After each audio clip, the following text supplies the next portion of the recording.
In today's episode, today I'm announcing a new podcast that I've been working on and will be co-hosting. Many of you know that I'm a Reformed Christian who is also a Libertarian. But what you may not realize is the extent to which my Libertarian views are grounded in the Reformed faith.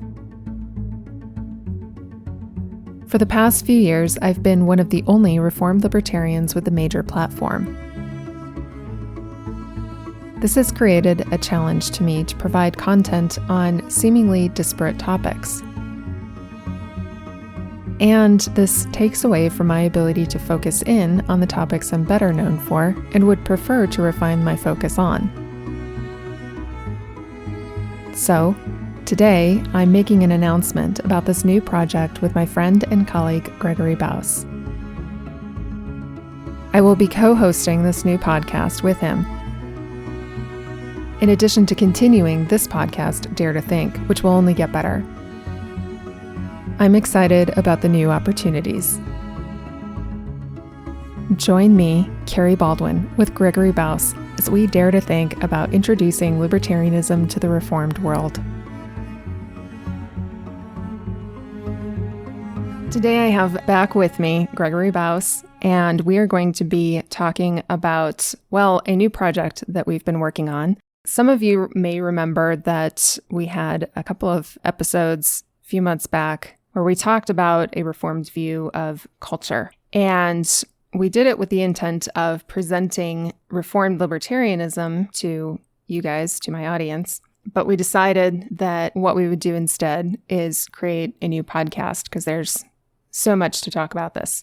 Turns out that the Libertarian Christian Institute was very interested in picking up a new podcast. So we now have a new podcast called the Reformed Libertarians Podcast that is a project of the Libertarian Christian Institute. And I want to take a moment in this episode to talk about some of the objections that I have seen on social media to a Reformed view of libertarianism. And so Gregory's going to help me flesh out some of those. We should also say that not only are we, the Reformed Libertarians Podcast, being produced by the Libertarian Christian Institute, but we're part of a Christians for Liberty network. That's right. And so you can also go to christiansforliberty.net and see our friends, the other podcasts being produced. Yes, good point. Thank you.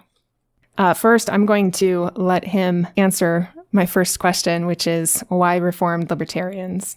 You could say, what's the purpose of having a specifically Reformed perspective of libertarianism? If you followed any of Carrie's work on Mere Liberty and Dare to Think, or heard any of our particular podcasts together, you'll know that libertarianism is a political philosophy. It's a view of civil governance that is a matter of affirming self-ownership and property rights with its corresponding obligation to non-aggression. It's a matter of asking, when is the use of coercion justified? And of course, the libertarian answer to that is coercion is justified only in response, and that proportionately, to prior aggression against one's person or property. Now, libertarianism as such, as we've just defined it, can be understood in the context or on the basis of different religious orientations or worldview perspectives. So, hypothetically, one could come from an unbelieving non-Christian perspective of some kind and accept fundamental libertarian principles, be a libertarian in that sense, and yet as Reformed believers, we view it on the basis of the Reformed faith, informed by a Reformed worldview, and so that needs elaboration and explanation how we understand our libertarianism, those fundamental principles as arising out of a commitment to biblical truth. You know, this is somewhat timely because I think people are really beginning to see sort of the two-party duopoly, the two-party system really start to break apart. I think that even though the recent midterm elections have demonstrated that, people are generally frustrated with government. But when I have presented libertarianism to people, and I don't know if you've had similar experiences, but I get a number of very typical objections. One of which is from, I would say, maybe some of my more left-leaning friends or those friends who are getting interested in social justice issues. They'll ask me aren't libertarians concerned with profit over people? In other words, this comes from a place of assuming that libertarians favor the economic structure that we live in, which is, I would say corrupt in and of itself. A variation on this might be from our right-leaning friends, which is more like, aren't libertarians just concerned with, no law whatsoever? They want to do whatever they want, regardless of the consequences, a more libertine aspect. So I want to address that. First of all, the profit aspect is economic, and libertarians are very much concerned with economic theory, not just what creates profit, although we don't have an aversion to profit per se. It's a question of how do we serve one another in a way that is mutually beneficial? How do we do that and promote quality products and services, right? Safe products and services, moral products and services, those sorts of things. And how do we do that in a voluntary way without the use of coercion?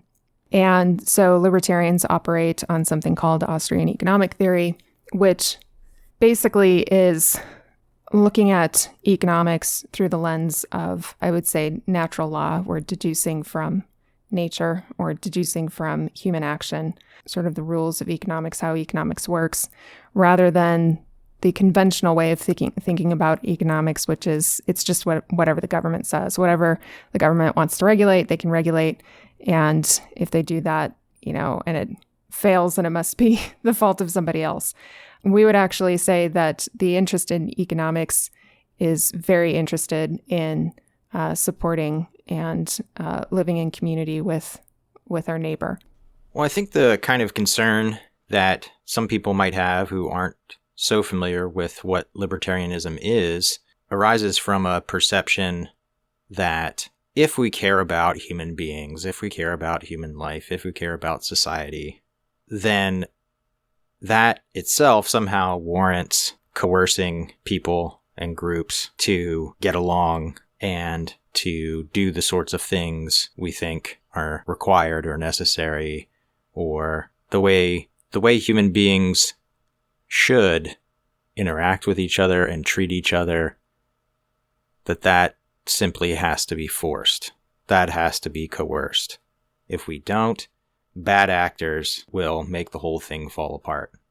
And so it arises from a concern for a specific conception of the principles of justice, morality, etc., that are oriented towards a specific conception of what humanity is, what human nature is, which entails an evaluation of the importance of people, of persons, of human beings. And also it arises from a given conception of the nature of society and where society comes from, how it operates, what its nature is. And that entails an evaluation of society's importance with respect to us being human beings that have to live together. And so to think about that in a libertarian perspective, we have to address those ideas, the principles of morality and justice, a conception of human nature, a conception of society, and the given perspectives on those things that in a sort of knee-jerk, very dismissive way would reject libertarianism out of hand, hasn't really done that, isn't coming from a place of having examined those conceptions. And that's what we want to do, for sure. Yeah, that was good. And it actually really solidified for me the fact that this, I mentioned the variation of this objection from the right, which has to do with, libertinism. And I've mentioned before, I think on the LCI podcasts, that, Christians are called to the two greatest commandments, right? The first is to love God, and the second is to love neighbor. And, I would say that a major difference between a libertarian and an authoritarian of whatever variety, and that's just somebody who wants to use the government to make people do what they think they should do. The main difference between that is that we would say, as Reformed Libertarians, that you cannot coerce obedience to those two great commandments. You cannot coerce love of God on the right, and you cannot coerce love of neighbor on the left. It doesn't work like that. And that raises the question, okay, so what's the role of civil governance? That actually leads quite nicely into my next question for you, Gregory. Didn't Calvin believe in using the magistrate to enforce Christianity? Yeah, we might think, if you know anything about the theology and history, or the historical theology of the Reformed faith, of the Reformed churches, you might wonder, in what sense is our view reformed if some of the reformers did not take a libertarian perspective on civil governance? And we would say that because later Reformed people, believers in the churches, rejected what's known as an establishmentarianism, establishmentarianism would be incompatible with a libertarian view of civil governance.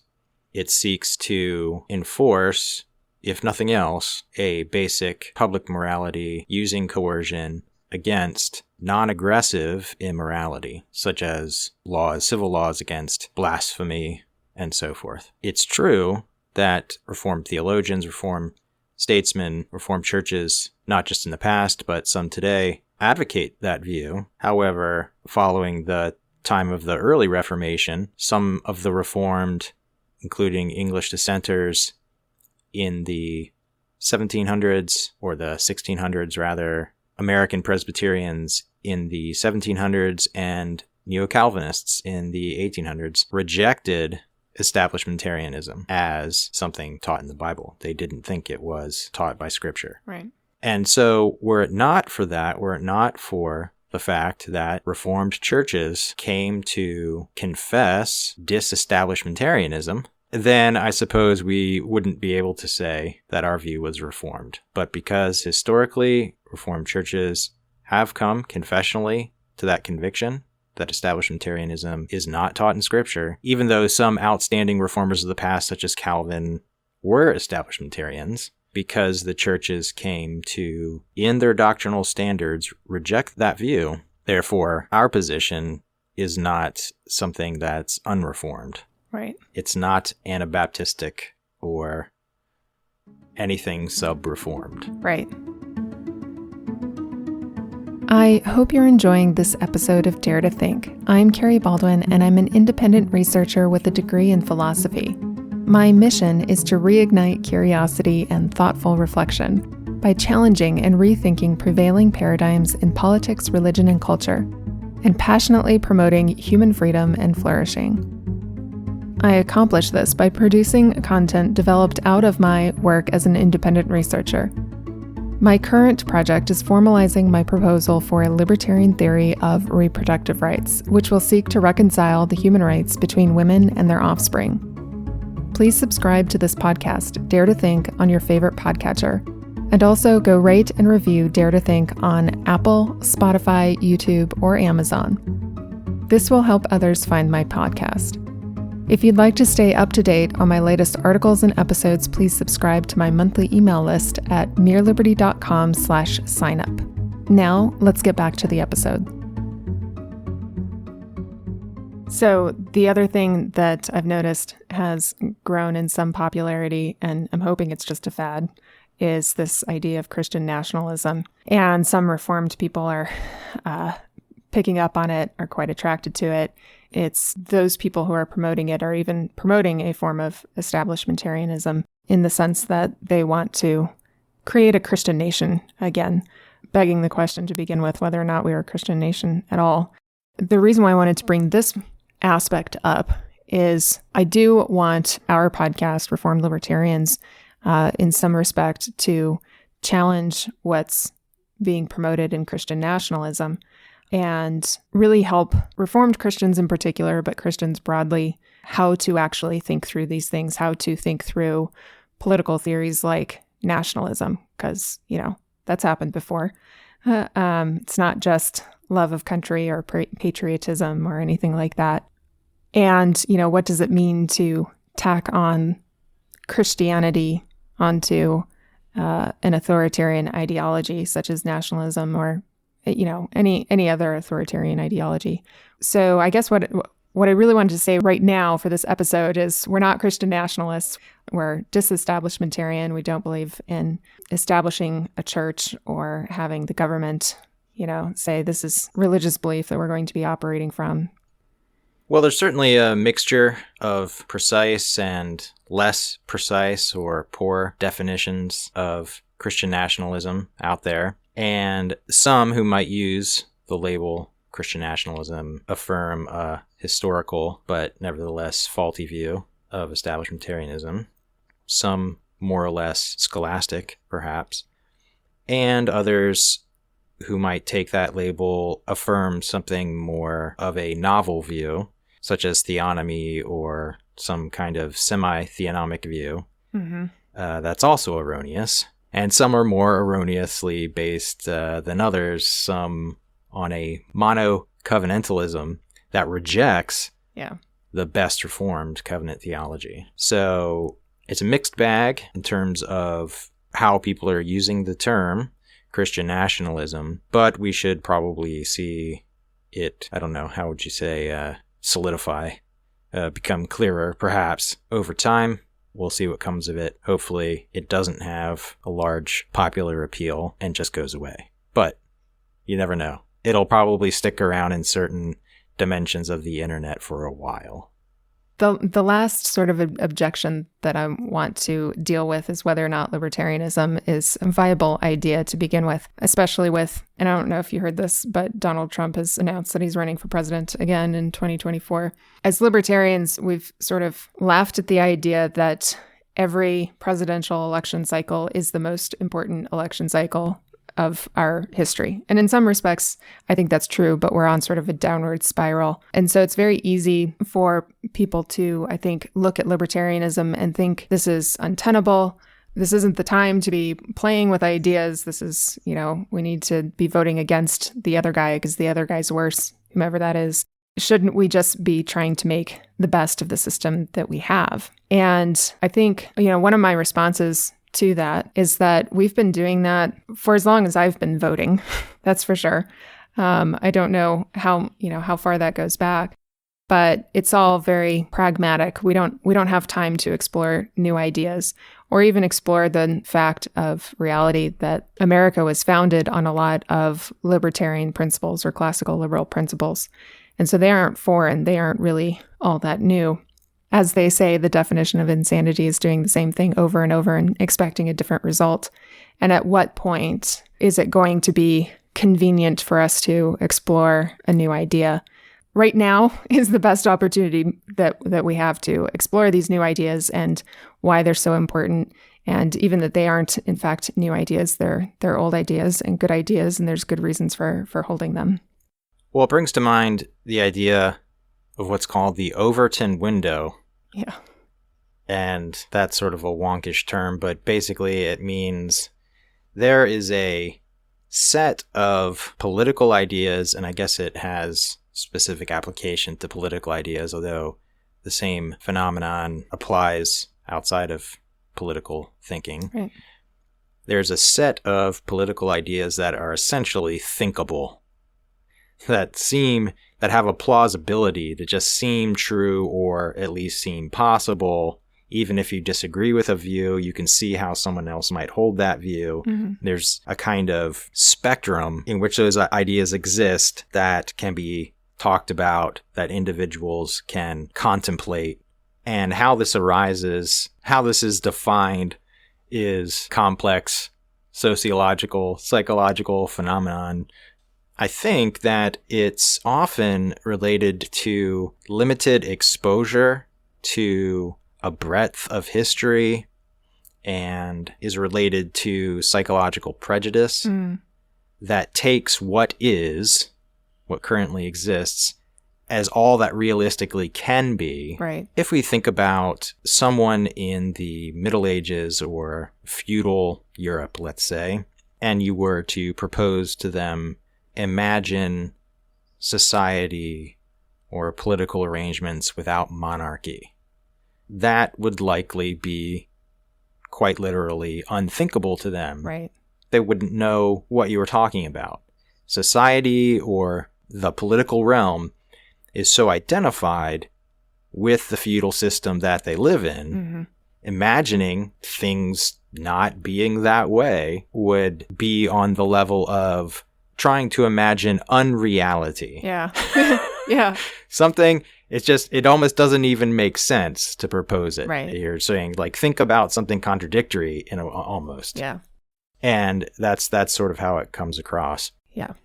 Or, any time prior to slavery being outlawed, if you were to say, imagine the legal abolition of slavery, that would almost be unthinkable. Obviously, people did begin to think about it more and more before it actually happened. It didn't come out of nowhere. But there's a period at which the majority of people can't imagine it. Yeah. Or if they could, it just seemed somehow fundamentally wrong. It seemed against nature or something, right? So their ideas of regarding just the way things are or must be or could possibly work is so limited. Right. So that just means, not to sound mystical about it, but Matrix style, we're here to free your mind. Yeah, that was a good answer. I think I'll probably wrap this up by saying our podcast isn't going to be, I think, a typical like political commentary sort of podcast. We're going to be talking about theology. We're going to be talking about philosophy. We're going to be talking about historical perspectives and fleshing out these ideas. And so, we're not interested so much in a political polemic as we are actually addressing serious issues that we're dealing with, serious concerns by people on both sides of the aisle, I would say, and offering a different perspective, offering a libertarian perspective, offering a reformed perspective, hopefully encouraging our audience to think about these things more deeply than popular cultures is encouraging them to do, or rather discouraging them to do. Any final thoughts before we wrap up? Our mission in the Reformed Libertarians Podcast is to educate and inspire listeners to intelligently embrace and passionately promote libertarianism as grounded in the Reformed faith and informed by a Reformed worldview. So hopefully, if you've benefited from Carrie's work in Mere Liberty and Dare to Think podcast, you'll find what we're doing together in the Reformed Libertarians Podcast of at least equal benefit and interest. Yes. And I want to add, this podcast, Dare to Think, is not going away. So do continue listening to Dare to Think. But also, if this interests you, please subscribe to the Reformed Libertarians Podcast. We're on almost every podcatcher I can think of: iTunes, Google, Spotify, Amazon. And now Stitcher. If you find that we are not on your preferred podcatcher, let us know, and we'll do our best to get it uploaded. I'm really excited to have both podcasts going because it allows me to specialize a little bit more in what I'm doing with Dare to Think. And I think that the Reformed Libertarians Podcast will be well received by my audience and certainly new audiences that haven't heard about this before. So I'm looking forward to it. You can visit reformedlibertarians.com. You can subscribe to our email list, so you can check that out. We'll have links in the show notes. But thank you, Gregory, for joining me for this little episode introducing my audience to our new podcast, Reformed Libertarians. My pleasure. Thank you for listening to Dare to Think. This is the official podcast of my website, mereliberty.com. There you can find my other episodes, interviews, and articles which seek to challenge and rethink prevailing paradigms. If you like what you heard today and would like to get access to premium content, please consider becoming a monthly member. For as little as $5 a month, you can get early access to all new content, monthly research updates, and a commenter profile so you can interact with me and other members on articles and episodes. Become a premium member and unlock even more benefits. You can find that information at mereliberty.com/membership and click on monthly memberships to learn more. And please do leave a review of Dare to Think on Apple and YouTube, and follow me on Facebook and Twitter.